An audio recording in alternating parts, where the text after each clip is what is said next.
Lents. I hope you had a happy holiday and new year. Today I'll be addressing some changes for 2024, stress management, some uplifting stories, and why I think Hallmark has a lot to answer for.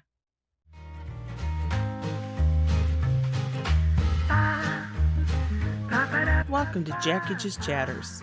Thank you for joining me. I'm your hostess, Jacqui Lents, and I'm trying to make the world a little better, one story at a time. Whose story? Anyone's. We've all got a story to tell. If you've got one, reach out via my website. Episodes come out every other Tuesday. Now let's get chatting.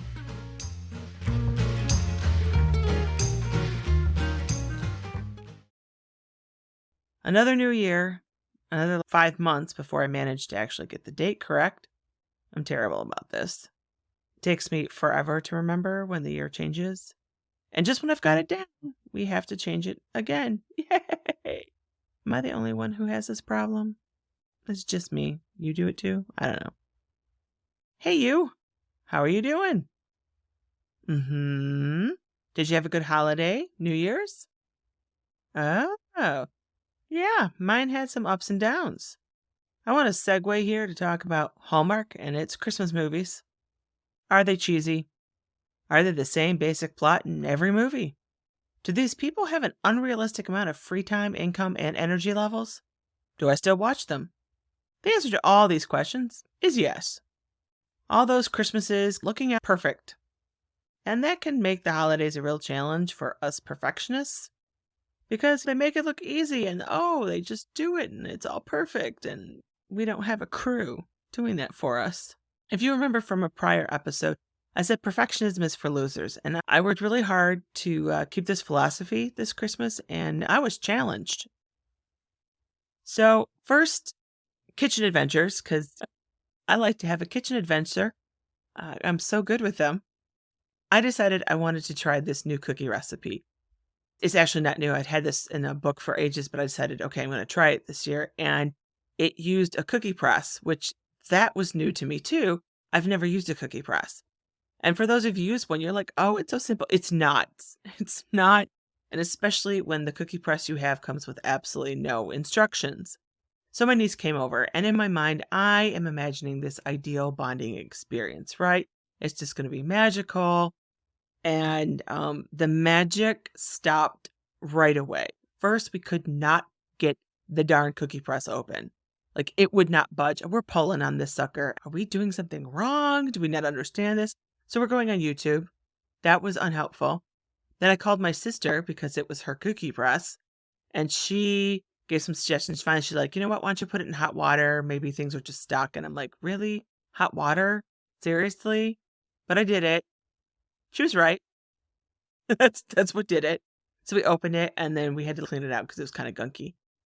Then we make the cookie dough and we put it in there. We are trying to use the gun coming out. Okay, so you're laughing because you're like, oh, of course we know how to use a cookie. But we had no idea. So we went back on YouTube. Oh, you have to put it down and like you shoot it. That's how it works. Then we put it down, we shoot it, and then we look down and there's no dough on the paper. It's all in the gun. So now we're knifing off the star cookies. And that's like taken forever. We're like, I don't know, 2 hours into this process. And at best, we're like halfway through the dough. I don't even know if it was that much. It was very frustrating. And I'm trying to remember perfection is for losers. And I'm like, yeah, but I still don't have my cookies. And I'm getting pissed off. So then I switch. We're going to take the dough and we're going to roll it into little balls and we're going to press 3 of them together. And we're going to make, I don't know, like a little flour kind of thing. I'm desperate. I forgot that with this kind of dough, it's not like normal cookie dough. It doesn't like settle and mush together when it gets warm.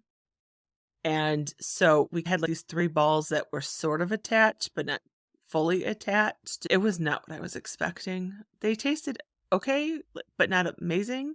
And we spent so long on them and it was kind of a failure. We're just going to put an X and say there was no Hallmark moment happening there. Kitchen adventure's not over yet, though, folks. Let's fast forward to the next day because I'm still making cookies. I'm having this cookie-a-thon. I'm making oatmeal raisin cookies for my dad. My dad's one of those men that he's like, "Oh, I don't need anything. Don't get me a gift." He really likes fresh made cookies, and then he'll put them in the freezer and then take them out. So that's what I get him for Christmas, for birthday, all that kind of stuff. I make cookies for my. The first batch of the oatmeal raisin goes in, and they look and smell amazing, and everything's going right.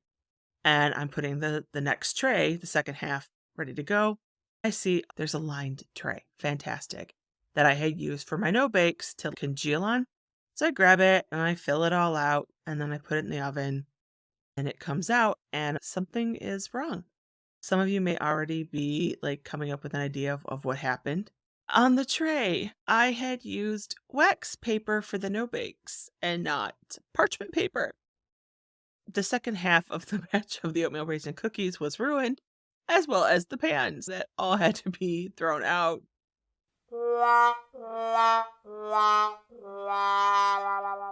My tradition of having cooking mishaps basically continues. I am kind of a menace in the kitchen, I'm starting to think.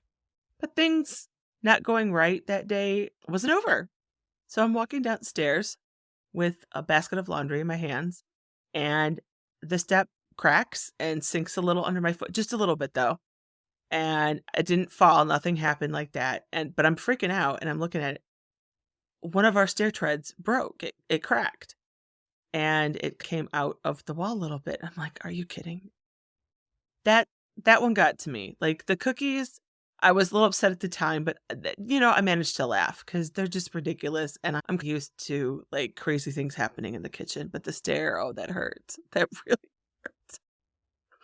Because let me tell you, spend several days going up and down your stairs, but skip one of them, the same one every time. It's not fun. It is not a good time. Thankfully, we have a wonderful friend, and he came over and he helped us get a new tread and put it in. And oh my gosh, I was so excited going up and down stairs, and I didn't have to skip one. It felt amazing and wonderful. And I appreciate his efforts so much. Lesson here: don't compare yourself to the Christmas movies because Christmas movies aren't real. This kind of crap never features prominently in a Hallmark movie, and I really think it should. I think we'd feel a little better about seeing more of these disasters. And I'm not talking about like an engineered cutesy food fight, because that's not the same of like cookie disasters. Right before New Year's, I managed to take a day off, which was really good considering I'd had some stress. And I was lazy and I only did what I wanted. That evening, I felt so much better. I know a lot of us like feel guilty about doing nothing, but honestly, we need to stop and rest and play and take care of ourselves. Like that stuff is important. I felt so much more energized afterwards. It was fantastic. Teacher Jacqui is getting in her mode and she's assigning you some homework. Here's your homework. Take a whole day off and put it on the calendar. Block it off, protect it. Do not let other things encroach on it. You're going to take a whole day off. Let me know. Were you able to actually do this? And how did it go? I'm curious. I want to hear everything.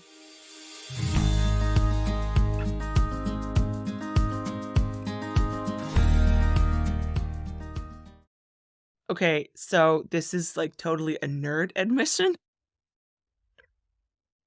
because of what I find is fun. I'm sure most of you are like, yeah, that's probably not how I'm going to spend my day off. One of the fun things I did was I got into this really deep dive of finding fun historical stories, which I plan on sharing with you this year on the podcast. It's one of the things I've got planned for 2024. You may have noticed that I've changed my release date.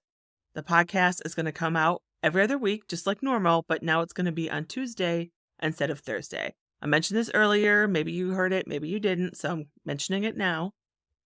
And I'm going to try and add some fun bonus episodes as well, but case by case basis, just depends on time, all that sort of thing. This summer, I am planning on releasing a multi-week radio drama like yesteryears. I'm having a blast putting that together. Oh my gosh, I want to share it with you guys like right away. First, I have to finish writing it. I've got to get my voice actors, all that stuff has to be done first, and it's going to take a little while. I am going to be continuing doing the story share in 2024. In fact, I am announcing the first one for the year right now. And I am so excited to be co-hosting it with Cara Infante of Bookish Flights. We are going to select and read the stories together.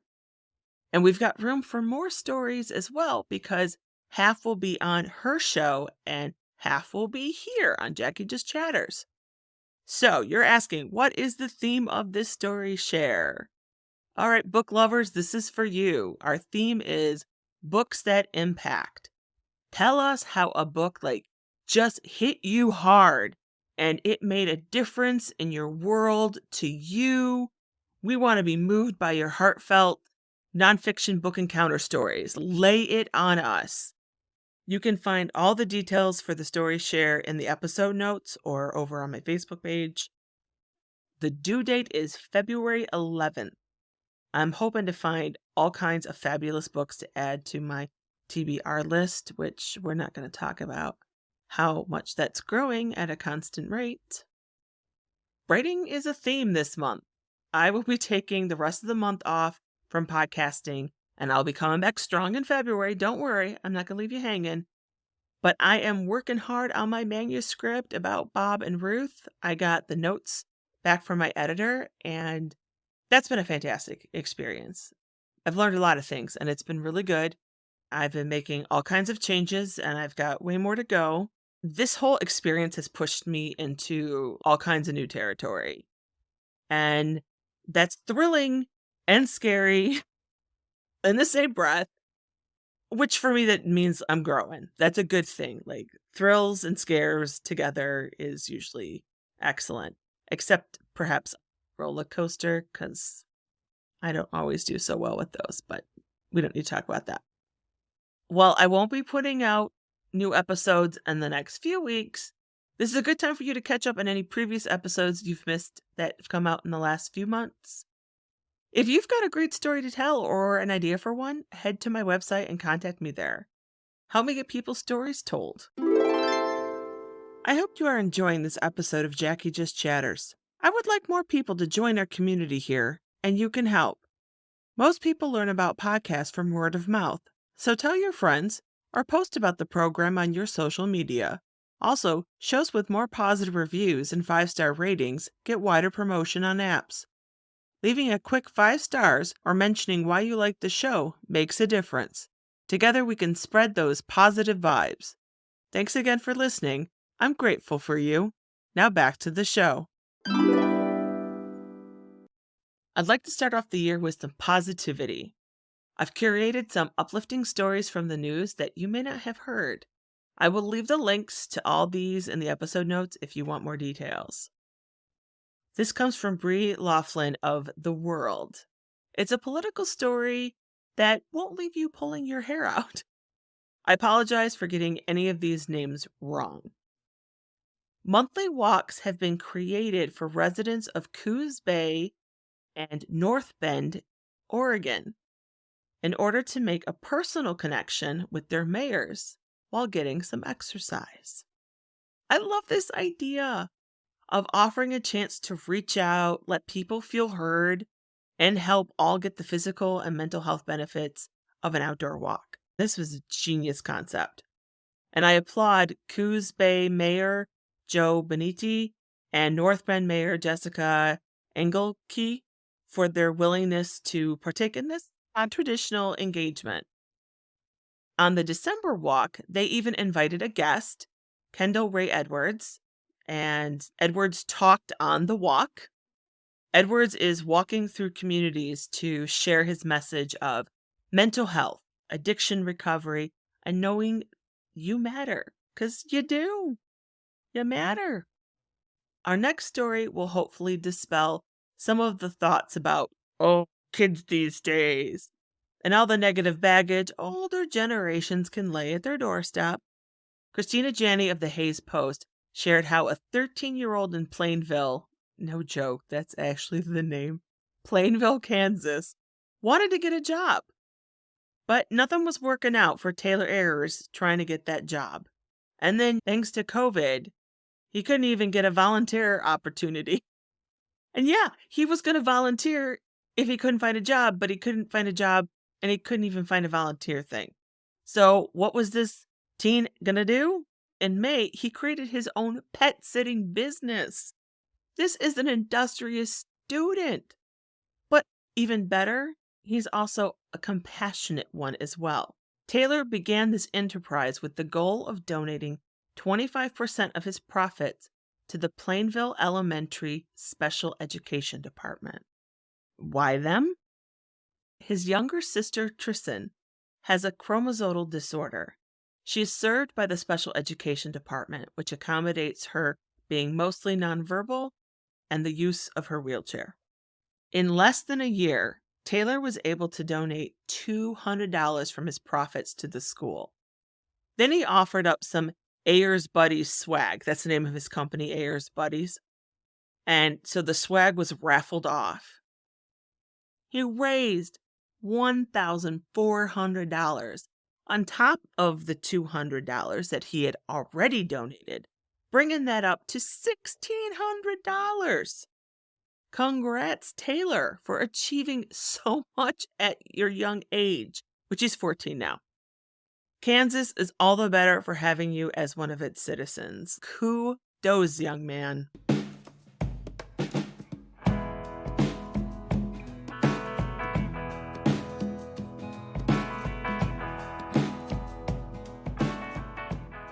One of the reasons I like sharing these positive stories is that people should hear their praises sung when they're doing good deeds, giving us hope and making the world a better place.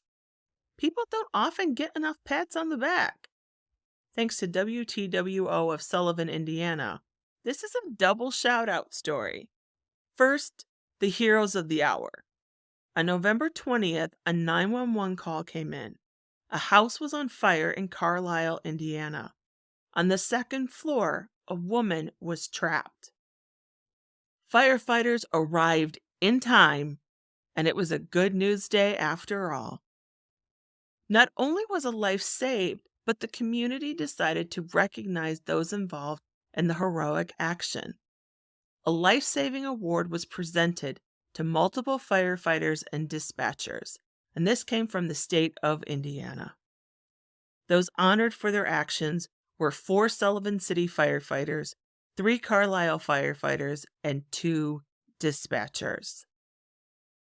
Many people give much of themselves in difficult jobs. They might get a thank you here and there, but more individuals need official recognition of the work and sacrifices they make. I hope to hear about thousands of people getting the recognition they deserve, just like these fine men and women. And I love this story. Love it. The world holds plenty of sad, scary, and frustrating events. We all know that. And I don't want people to think that I'm trying to downplay the bad and the seriousness. I'm not. But can we try not to forget that good things are happening too? You don't have to ignore the bad to see the good. Be mindful. Notice them both. The world isn't perfect, but it's not so far gone that we can't have hope. Take care of yourself and those around you. Until next time, I wish you well.